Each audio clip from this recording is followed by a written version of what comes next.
Alléluia. Bonsoir à tous cet après-midi. Je suis très heureux de vous retrouver cet après-midi pour partager avec vous la parole de Dieu. C'est un privilège pour moi de servir Dieu, d'être au service de Dieu, surtout de revenir dans mon église. Je n'oublie jamais là où j'ai mangé, là où j'ai bien mangé. Je vous apporte les salutations de l'Assemblée du Centre évangélique d'Orly. Donc, les bien-aimés m'ont chargé de vous saluer chaleureusement. Ils vous aiment. Et je sais que vous les aimez aussi. Eh bien, mes bien-aimés, nous allons ouvrir la parole de Dieu.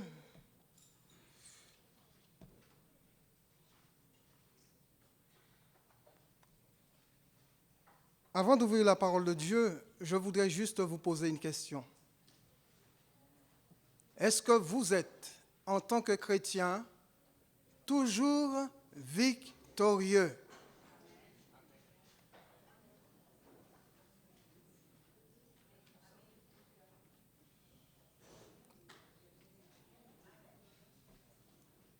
Est-ce que c'est toujours évident d'être victorieux? Ce n'est pas toujours évident.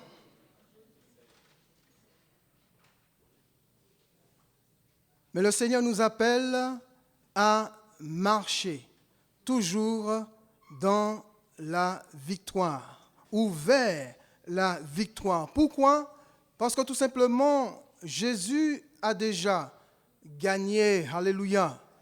À la croix du Calvaire, Jésus a déjà triomphé et il nous donne à marcher dans ce triomphe. C'est pour cela que je voudrais intituler ce message cet après-midi, « Mon frère, ma sœur, marche vers ta victoire ».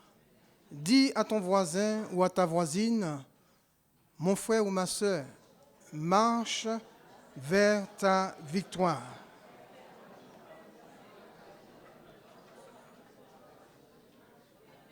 Alléluia.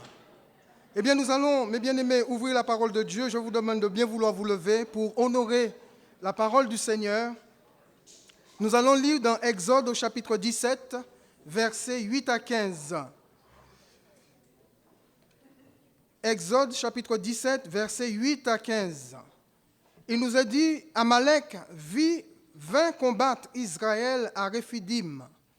Alors Moïse dit à Josué, choisis-nous des hommes, sors et combat Amalek. Demain, je me tiendrai sous le sommet de la colline, la verge de Dieu dans ma main. Josué fit ce que lui avait dit Moïse pour combattre Amalek. Et Moïse, Aaron et Hur montèrent au sommet de la colline. Lorsque Moïse élevait sa main, Israël était le plus fort. Et lorsqu'il baissait sa main, Amalek était le plus fort. Les mains de Moïse étaient fatiguées. Ils prirent une pierre qu'ils placèrent sous lui, et il s'assit dessus.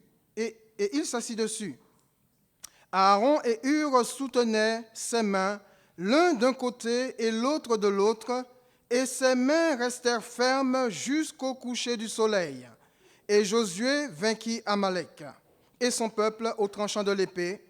L'Éternel dit à Moïse, écris cela dans le livre pour que le souvenir s'en conserve, et déclare à Josué que j'effacerai la mémoire d'Amalek de dessous les cieux. Moïse bâtit un autel et lui donna pour nom l'Éternel, ma bannière. Amen. Seigneur notre Dieu, nous te louerons cet après-midi et nous te bénissons parce que tu es Dieu, tu ne changes pas. Tu es le même hier, aujourd'hui et éternellement. Merci pour cette belle journée passée dans ta présence où nous avons élevé ton nom au travers de la louange, au travers de l'adoration. Merci Seigneur parce que tu nous as permis d'être à l'écoute de ta parole où tu as parlé à nos cœurs par la puissance de ton esprit. Tu nous as visités Seigneur, tu as fait du bien à nos âmes. Et cet après-midi, nous voulons être reconnaissants, notre Dieu, pour tout ce que tu as en réserve pour ton peuple cet après-midi. Tout ce que nous te demandons, Père Saint, c'est d'ouvrir notre cœur et notre intelligence afin que nous puissions comprendre, Seigneur, ce que toi tu veux nous dire cet après-midi. Père Saint et juste, c'est dans le nom de Jésus-Christ que nous t'avons prié. Sois béni notre Dieu. Amen. Vous pouvez vous asseoir. L'histoire... Moïse nous rapporte cette histoire dans le livre de l'Exode, où le peuple de Dieu va quitter, juste après la mer Rouge, va traverser des différents déserts et va arriver à Rephidim, cette grande plaine désertique entre le désert de Sin et le mont Sinaï, lieu où il va camper. Et dans ce lieu-là, Israël va trouver un adversaire, c'est-à-dire les Amalécites, Amalek, qui est un peuple barbare, un peuple un envahisseur, un peuple qui voulait barrer la route à Israël afin de l'empêcher d'entrer en possession de son héritage. Et là, Dieu va dire à Moïse, va donner à Moïse ce qu'il faut faire pour qu'il combatte Amalek. Pour la première fois, Israël va se retrouver devant une situation qu'il ne connaissait pas. La guerre contre un peuple qui connaissait déjà quelque part l'art de la guerre et qui savait ce qu'il fallait faire pour détruire, pour anéantir, pour exterminer. Et on sent qu'Amalek avait développé une haine contre les Israélites. Pourquoi? Eh bien, si je regarde bien, ou je refais un petit retour sur les origines d'Amalek, on se rend compte qu'Amalek était les descendants d'Ésaü, frère de Jacob. Donc Amalek est la lignée d'Ésaü et Israël est la lignée de Jacob. Pourquoi cette haine? On pourrait dire c'est peut-être parce que Jacob a trompé Ésaü et que la descendance d'Ésaü a cultivé une haine contre la descendance de Jacob. Et on voit dans ce désert ou dans cette grande plaine désertique Amalek qui s'oppose à Israël pour lui faire la guerre. Et Josué eut Aaron et Moïse, ainsi que tout le peuple, vont intervenir et on se rend compte que Dieu va accorder la victoire à son peuple. Pourquoi? Parce que Dieu est à l'origine de la destinée de son peuple. C'est Dieu qui envoie Israël vers la terre promise, parce qu'il avait promis à Abraham, à Isaac et à Jacob de leur donner cette terre en héritage à lui, à eux et à leur postérité. Donc personne ne pouvait empêcher Israël d'entrer en terre promise. Et nous voyons comment, il nous a dit dans cette histoire, comment le peuple juif va vaincre les Amalécites. Et Josué, il nous a dit, et Josué vainquit les Amalécites au tranchant de l'épée. Alors, mes bien-aimés, je voudrais simplement partager ce thème avec vous et vous demander, de quoi avez-vous besoin pour vaincre votre adversaire? De quoi avez-vous besoin pour vaincre votre adversaire? Eh bien, cet après-midi, je voudrais me concentrer sur la personne de Josué et voir ce que Josué va apporter pour que le peuple puisse vaincre les Amalécites. Alors, moi je dirais premièrement que Josué va apporter, ou plus ou moins Josué va faire preuve d'obéissance. Faire preuve d'obéissance, c'est important. Il nous a dit dans la parole de Dieu, Josué fit ce que lui avait dit Moïse pour combattre Amalek. Il est important de faire preuve d'obéissance si nous voulons, si vous voulez gagner des batailles sur le plan spirituel. Si vous voulez gagner, avoir des victoires lors de vos différentes batailles sur le plan spirituel, il est important, mes bien-aimés, de faire preuve d'obéissance. D'obéissance à qui? D'obéissance non pas à un homme, d'obéissance non pas à une institution, je dirais même d'obéissance non pas à une église, mais d'obéissance à la parole de Dieu, d'obéissance à l'Esprit de Dieu, d'obéissance à ce que Dieu nous a laissé au moyen de sa parole. Alors celui qui n'obéit pas au Seigneur, mes bien-aimés, celui qui ne fait pas preuve d'obéissance ne gagnera jamais une bataille dans sa vie. Parce que Dieu aime ceux et celles qui lui obéissent. Alors, on pourrait dire que l'obéissance, c'est le premier pas vers la victoire. L'obéissance, mes bien-aimés, c'est le premier pas vers la victoire. Il n'y a pas de victoire sans obéissance. Il est impossible de gagner une bataille si je ne suis pas obéissant, si je n'obéis pas à la parole de Dieu. Si je n'obéis pas au commandement de Dieu, aux ordonnances que Dieu nous a laissées dans sa parole. Josué, quand nous allons voir dans le premier livre de Samuel,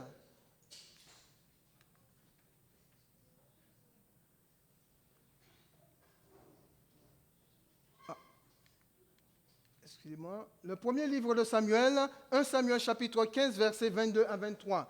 Il nous est dit, Samuel dit, « L'Éternel trouve-t-il du plaisir dans les holocaustes et dans les sacrifices, comme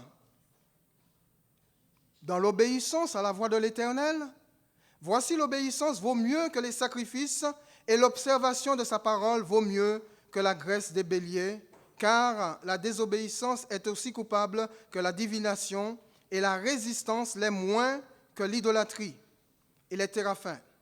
Puisque tu as rejeté la parole de l'Éternel, il te rejette aussi comme roi. Amen. » Donc, Samuel est en train de dire à Saül, ce que Dieu aime, au-delà même des sacrifices, c'est l'obéissance. Offrir des sacrifices dans un esprit de désobéissance, c'est une abomination, et c'est ce que fit un jour de Nadab et Abihu, qui étaient les fils d'Aaron. La Bible nous dit qu'ils vont offrir un feu étranger à l'Éternel et ils vont mourir, trouver la mort devant Dieu. Pourquoi? Parce que tout simplement, ils ont offert quelque chose avec un cœur désobéissant. Dieu ne leur avait jamais demandé d'offrir de tels sacrifices. Alors, mes bien-aimés, le Seigneur prend plaisir dans l'obéissance. L'obéissance en premier lieu, c'est ce que Samuel veut faire comprendre à Saül. C'est bien d'offrir des sacrifices à Dieu. Le fruit de nos lèvres qui confesse le nom de Jésus. Ça, c'est extraordinaire. Et le dimanche après dimanche, nous le faisons. Jour après jour, nous devrions le faire. Et lorsque nous nous rassemblons le dimanche matin dans nos différents lieux de culte, nous offrons des sacrifices à Dieu. Mais la question que nous devrions nous poser, ou je pose cet après-midi, Ces sacrifices sont-ils faits avec un esprit d'obéissance? Ces sacrifices sont-ils offerts à Dieu avec un esprit d'obéissance? L'obéissance, nous dit la parole de Dieu, vaut mieux que les sacrifices. Josué était un homme qui avait appris l'obéissance auprès de Moïse. Il était serviteur de Moïse. Et tout ce que Moïse lui disait de faire, en conformité bien sûr avec la parole de Dieu, Josué le faisait. Josué était un homme qui aimait la présence de Dieu. Il ne quittait pas le temple, plus ou moins le tabernacle, la tente d'assignation. Nous le voyons dans la tente d'assignation, même si Moïse n'était pas là, mais lui, il restait dans la tente d'assignation parce qu'il aimait la présence de Dieu. Nous le voyons sur la montagne avec Moïse, en bas de la montagne, parce qu'il aimait aussi la présence de Dieu. Josué aimait ce que Dieu appréciait. La sainteté, l'obéissance, l'amour, la justice, la fidélité. Toutes ces choses faisaient partie de la vie de Josué, parce que Moïse, qui était un homme fidèle selon la parole de Dieu dans la maison de Dieu, a su communiquer à Josué toutes ces bonnes valeurs. Et la parole de Dieu est là aussi pour nous communiquer, mes bien-aimés, toutes ces bonnes valeurs. Dieu aime la justice, Dieu aime la sainteté, Dieu aime l'amour, Dieu hait la division. Dieu aime la justice. Et ce sont toutes ces vraies valeurs, ces bonnes valeurs que Dieu nous demande d'avoir, nous, enfants de Dieu, d'avoir en nous, si nous voulons vaincre l'adversaire de notre âme, ou si nous voulons gagner les différentes batailles que nous retrouvons, que nous rencontrons chaque jour tout au long de notre marche chrétienne. Josué n'allait pas à l'encontre de la volonté de Dieu. Il respectait cette volonté, comme Moïse. Moïse était un exemple pour Josué. Moïse était un modèle pour Josué. Et lorsque Josué regardait Moïse, certainement, il disait dans son cœur, « Moi, un jour, je veux être comme Moïse. Je veux être un serviteur de Dieu comme Moïse, semblable à Moïse. Je veux ressembler à Moïse. » Mais bien aimé, lorsque les gens nous regardent, lorsque les gens nous voient, est-ce qu'ils, des frères ou des sœurs, est-ce qu'ils disent la même chose de vous? Je veux ressembler à mon frère, je veux ressembler à ma sœur. Je sens que c'est un modèle et je veux leur ressembler. C'est l'apôtre Paul qui disait à Timothée, sois un modèle. Sois un modèle pour les frères, pour les fidèles. En toutes choses, en parole, en conduite, etc. Mes amis, si nous sommes devenus chrétiens, nous ne sommes pas appelés à être des gens qui vont faire fuir les autres. Nous sommes devenus chrétiens pour être des modèles, pour ressembler à Jésus. Et lorsque les gens nous voient, lorsque les gens vous voient, ils doivent être attirés par l'émanation de la lumière du Christ qui vient de vous. C'est important, mes bien-aimés, de comprendre que la lumière continuera à briller dans la vie de chaque chrétien s'il vit dans l'obéissance. L'obéissance aussi, je dirais plutôt la désobéissance, annule tout effort vers la victoire. Quand nous regardons l'histoire de Saül, parce qu'il a désobéi à Dieu, parce qu'il n'a pas respecté les commandements que Dieu lui avait donnés, en passant au fil de l'épée, l'adversaire, en dévouant tout par interdit, eh bien parce qu'il a désobéi, eh bien Israël s'est retrouvé à vivre une défaite à cause de la désobéissance de Saül. Donc on se rend compte que la désobéissance va annuler tout effort que vous allez faire vers la victoire. Aucune victoire n'est possible dans la désobéissance. Dans Josué au chapitre 7, verset 1er, il nous a dit « Les enfants d'Israël commirent une infidélité au sujet des choses dévouées par interdit. Akan, fils de Cammi, fils de Zabdi, fils de Zérak, de la tribu de Juda, prit des choses dévouées, et la colère de l'Éternel s'enflamma contre les enfants d'Israël. » C'est l'histoire où Israël va partir en guerre contre la ville d'Aï. Et Josué va demander à quelques personnes d'aller visiter cette ville pour voir comment ils vont faire comment le peuple va faire pour gagner cette ville. Eh bien, ceux qui vont explorer cette ville vont retourner vers Josué et vont lui dire « Mais Josué, ce n'est pas la peine. On va gagner.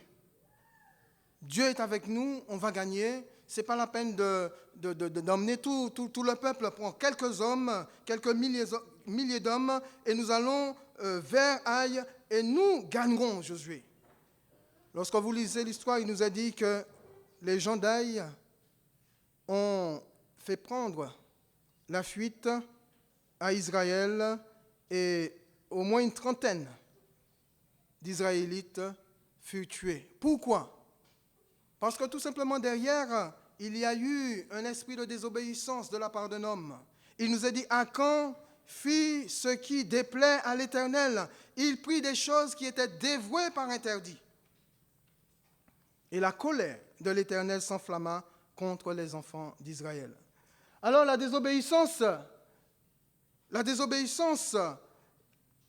pour moi, c'est déjà une preuve d'infidélité spirituelle. Dès l'instant où on désobéit à Dieu, on prouve qu'on lui est infidèle sur le plan spirituel. Et Dieu ne peut laisser impuni un tel péché. Ça a été dans l'ancienne alliance. C'est comme aujourd'hui dans la nouvelle alliance. Dieu ne change pas. Un tel péché ne peut rester impuni. La désobéissance conduit aussi à la convoitise dans Genèse chapitre 3, verset 6. C'est la première action qui va conduire à l'infidélité spirituelle. C'est la désobéissance d'Adam et d'Ève. Et en finalité, la désobéissance va nous conduire à la mort spirituelle. Selon 1 Corinthiens chapitre 15, verset 55, il nous a dit « Ô mort, où est ta victoire? Ô mort, où est ton aiguillon? » Car l'aiguillon de la mort, c'est le péché. Donc, la mort spirituelle est une défaite. La mort spirituelle est une défaite. Et Dieu ne veut pas que nous mourons spirituellement. Dieu veut que nous soyons tous sauvés. Et l'humanité entière, Dieu veut que l'humanité entière soit sauvée. Et qu'aucun ne périsse. Mais malheureusement, beaucoup connaîtront la mort spirituelle. Jésus va dire un jour, dans sa prière sacerdotale, dans Jean chapitre 17, « Je n'ai perdu aucun de ceux que tu m'as donnés, si ce n'est le fils de la perdition. » Je n'ai perdu aucun de ceux que tu m'as donnés. Ce qui veut dire qu'aucun d'entre nous n'est appelé à connaître la seconde mort, c'est-à-dire la mort spirituelle. Parce que nous avons un souverain sacrificateur qui est capable de nous aider dans nos faiblesses. Ou là où nous tombons, nous pouvons avoir recours à lui. Il est devant Dieu pour nous comme un avocat auprès du Père. Il intercède pour chacun d'entre nous, afin qu'aucun d'entre nous ne se perde. Deuxièmement, Josué va faire preuve de sagesse. Il nous a dit, il a choisi des hommes capables pour combattre Amalek, selon l'ordre que lui a donné Moïse. Mais vous allez remarquer dans cette histoire, Moïse va lui dire de choisir, mais c'est Josué qui va choisir. Josué va s'entourer d'hommes de foi.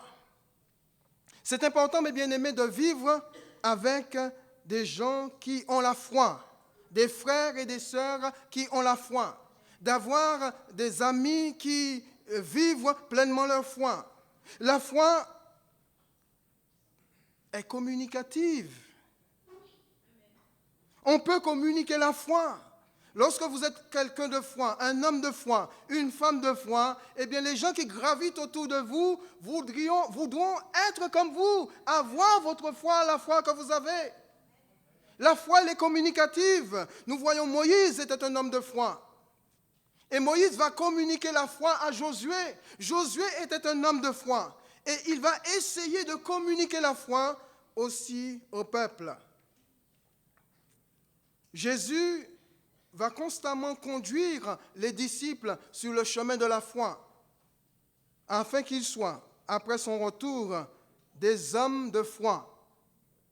Et parce qu'ils vont mettre en pratique la parole de Dieu, l'enseignement du Christ, après son enlèvement, lorsqu'ils vont rester seuls,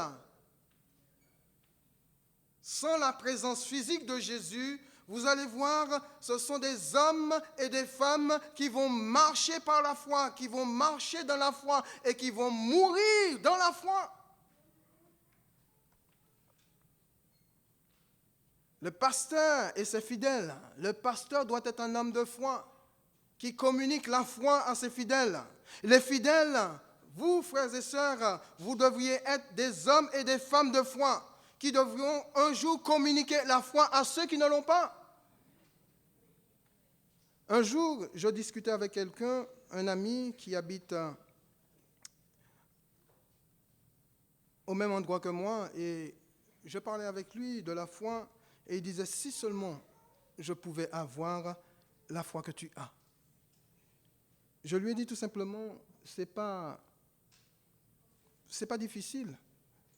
La Bible nous dit que la foi vient de ce qu'on entend, et ce qu'on entend vient de la parole de Dieu. Lorsque la parole de Dieu est prêchée, est-ce que vous la recevez comme telle? Si on reçoit la parole de Dieu comme elle est, eh bien, ça va faire naître en nous la foi. Le Saint-Esprit va nous communiquer la foi. Et la foi, mes bien-aimés, est quelque chose qui donne, la foi donne du courage. Dans Josué, chapitre 1er, versets 7 et 6, versets 6, 7 et 9, combien de fois il nous est dit, Dieu dit à Josué, sois fort, prends courage, sois courageux, Josué. Et on se rend compte dans cette histoire que Josué ne va pas du tout avoir peur d'engager le combat, d'engager la bataille. Le chrétien est appelé, mes bien-aimés, à être courageux dans ce monde. Ce n'est pas toujours facile. Comme je l'ai dit tout à l'heure, de gagner des batailles, de gagner des combats, ce n'est pas toujours facile. Mais en tant que chrétiens, si nous regardons à nous-mêmes, si nous regardons à nos propres forces, nous ne gagnerons jamais aucune bataille. Mais si nous regardons en celui qui vit en nous, la victoire est assurée. Parce que la Bible dit que celui qui vit en nous est plus grand, est plus fort, est plus puissant que celui qui vit dans le monde. Alléluia. Et je dois me regarder, me concentrer, m'orienter vers celui qui vit en moi, qui est la personne du Saint-Esprit. La foi permet aussi de se surpasser. Quand nous lisons dans Josué chapitre 10, versets 12 et 13, vous allez voir ce que la foi peut faire. Josué va ordonner au soleil de s'arrêter sur Gabaon et à la lune sur la vallée d'Ajalon. Et qu'est-ce qui va se produire? Il nous a dit, et le soleil s'arrêta, et la lune suspendit sa course, jusqu'à ce que la nation ait tiré vengeance de ses ennemis. Amen. Qu'est-ce que la foi est capable de faire? La Bible, Jésus dit, si vous avez de la foi comme un grain de sénévé, vous pouvez dire à cette montagne, ôte-toi de là et jette-toi dans la mer. Et elle vous obéirait. Il ne suffit pas d'avoir une grande foi. Seigneur, augmente-nous la foi. Jésus dit simplement, si vous avez de la foi comme un grain de sénévé. Il suffit tout simplement d'avoir la foi et de ne point douter pour que Dieu nous utilise afin d'accomplir de grandes choses. Lorsque Josué va déclarer ces choses, est-ce que c'est Josué qui va arrêter le soleil? Est-ce que c'est Josué qui va faire suspendre la course de la lune? Non. C'est Dieu qui va le faire. Et Dieu va se servir de la foi de son serviteur. Il va honorer la foi de son serviteur. Il est bon aussi de s'entourer d'hommes remplis du Saint-Esprit, de l'Esprit de Dieu. Et je crois qu'il n'y a que ceux qui sont remplis de l'Esprit de Dieu qui feront la différence dans ce monde. Et l'Église a été établie dans ce monde pour cela. L'Église doit faire la différence. C'est la raison pour laquelle elle ne doit pas se conformer au monde, au présent siècle mauvais. Les chrétiens sont appelés à faire la différence dans ce monde. C'est la raison pour laquelle ils ne doivent pas se conformer au présent siècle mauvais. Ils doivent être renouvelés dans leur intelligence, transformés, ou se laisser transformer par la parole de Dieu. Il nous a dit dans Nombre, au chapitre 27, verset 18, l'Éternel dit à Josué, à Moïse, « Prends Josué, fils de Nun, homme en qui réside l'Esprit, et tu poseras ta main sur lui. » Mes amis, mes bien-aimés, quand nous regardons bien, la différence va être faite uniquement que par la personne du Saint-Esprit et au travers de ceux et de celles qui obéissent à la parole de Dieu, aux lois divines.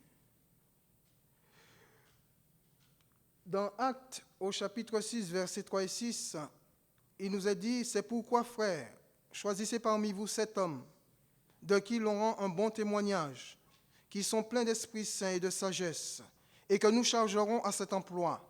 Et nous continuerons à nous appliquer à la prière et au ministère de la parole. » Cette proposition plut à toute l'assemblée. Ils élurent Étienne, homme plein de foi et d'Esprit Saint, Philippe, Procome, Nicanor, Timon, Parménas et Nicolas, prosélyte d'Antioche. Ils les présentèrent aux apôtres qui, après avoir prié, leur imposèrent les mains. La première chose que nous voyons dans ce texte, concernant ces différentes personnes, frères, choisis, c'est que leur témoignage, c'est par rapport à leur témoignage. Ils avaient un bon témoignage dans l'Église. Des hommes de qui l'on rende un bon témoignage. Premièrement, il faut avoir un bon témoignage. Si vous voulez être victorieux, si vous voulez gagner des batailles, il faut avoir un bon témoignage, que ce soit dans l'Église, mais à l'extérieur de l'Église aussi. Et des gens qui sont pleins d'Esprit Saint et de sagesse. Dieu n'utilise que ceux et celles qui vont faire un avec lui, dans le sens où qui ne vont pas aller à l'encontre de sa volonté. Les apôtres se sont appliqués dans les choses divines pour changer le monde de leur époque. Nous, chrétiens, nous devrions aussi nous appliquer dans les choses divines pour changer le monde, notre monde à nous. Et je crois que Dieu veut faire des choses au travers de l'Église. Malheureusement, l'Église ne prend pas conscience de sa responsabilité, du travail qu'il doit fournir, des sacrifices qu'elle doit faire. Beaucoup de chrétiens ne prennent pas conscience qu'ils sont appelés à rendre un témoignage, et je dirais même un bon témoignage dans ce monde. Je crois que tout choix divin est lié à un bon témoignage. Lorsque Dieu va choisir Josué, il va le choisir parce qu'il avait, avant toute chose, un bon témoignage.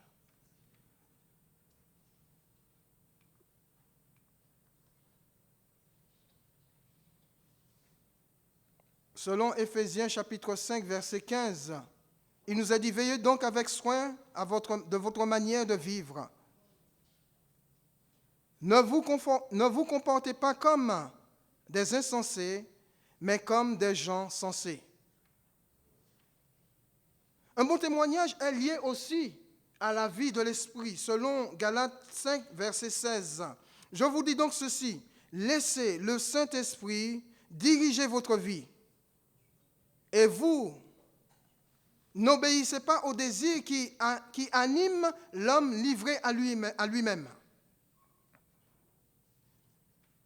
En ce qui concerne un mauvais témoignage, toute défaite spirituelle est liée au mauvais témoignage. La défaite du peuple, quand ils ont voulu combattre Aï, la ville d'Aï, les habitants d'Aï, cette défaite était liée au mauvais témoignage d'Akan. Il nous a dit, Akan va voir, va convoiter, puis ensuite va voler. Un mauvais témoignage est lié au fait que ce n'est plus la vie de l'esprit qu'on vit, mais la vie de la chair. Akan n'a jamais voulu se laisser transformer par la parole de Dieu. Et son mauvais témoignage va entraîner toute sa famille dans une chute. C'est important, mes bien-aimés, de prendre conscience du Saint-Esprit. Le Saint-Esprit qui va nous donner du discernement. Discerner ce qui est bien de ce qui est mal.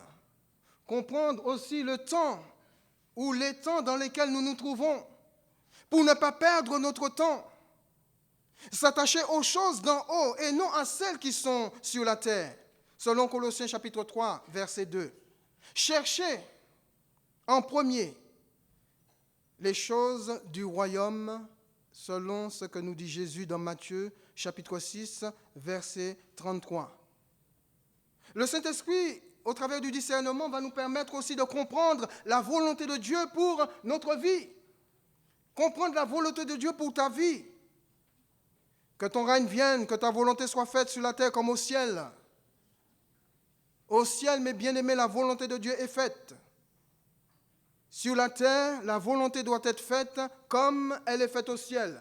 Et sa volonté passe par nous, par vous et par moi.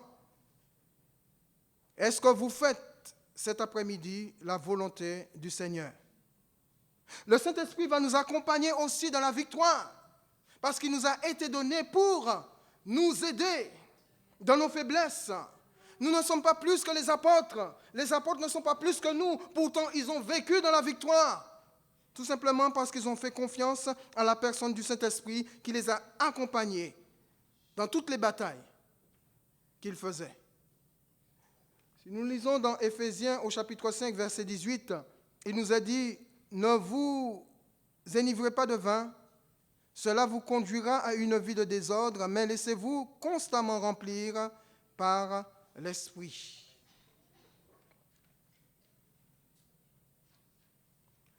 Dans Galates, au chapitre 6, versets 7 et 8, il nous a dit « Ne vous y trompez pas, on ne se moque pas de Dieu. Ce qu'un homme aura semé, il le moissonnera aussi. » Akan a semé le péché, il a récolté la mort. Celui qui sème pour la chair moissonnera de la chair la corruption, mais celui qui sème pour l'esprit moissonnera de l'esprit la vie éternelle. La chair donne naissance à la corruption et conduit à la mort. L'esprit produit la sainteté et conduit à la vie éternelle. Et je voudrais, mes bien-aimés, conclure avec, ma conclusion sera ainsi faite. Voulez-vous être un chrétien dont la vie peut changer celle des autres. Et bien pour cela, il faut, mes bien-aimés, faire preuve d'obéissance, car l'obéissance est le premier pas vers la victoire et annule tout effort fait vers cette victoire. Deuxièmement, il faut aussi faire preuve de sagesse en s'entourant des hommes de foi, des gens de foi, et aussi être un chrétien ou des chrétiens remplis du Saint-Esprit. Donc, 2 Corinthiens au chapitre 2, verset 14, il est dit « Je ne puis que remercier Dieu. Il nous associe toujours au cortège triomphal du Christ par notre union avec lui, et il se sert de nous comme pour répandre en tout lieu, comme un parfum, la connaissance de Christ. » Amen. Alléluia. Nous allons nous courber quelques instants dans la prière. Alléluia, Jésus.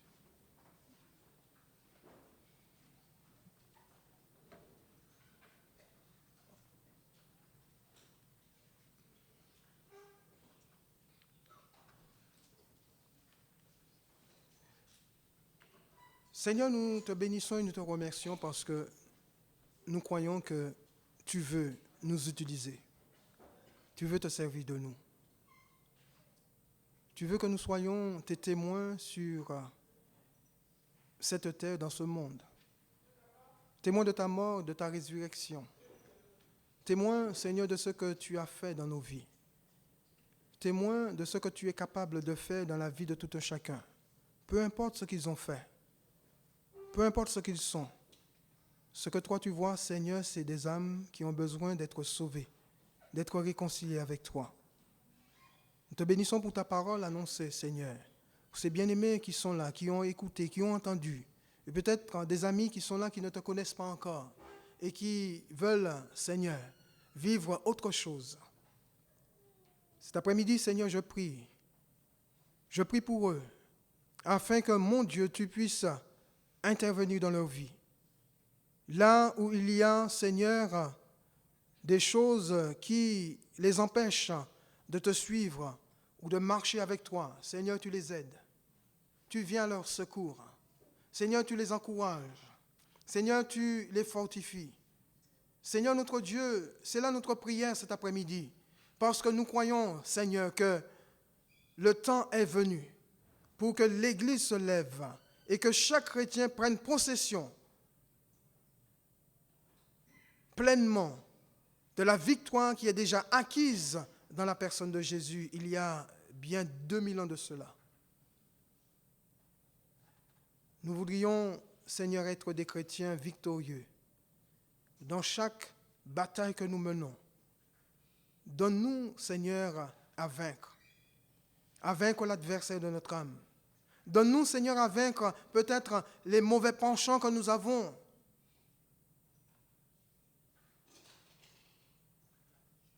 Merci pour ton peuple. Merci pour ton Église.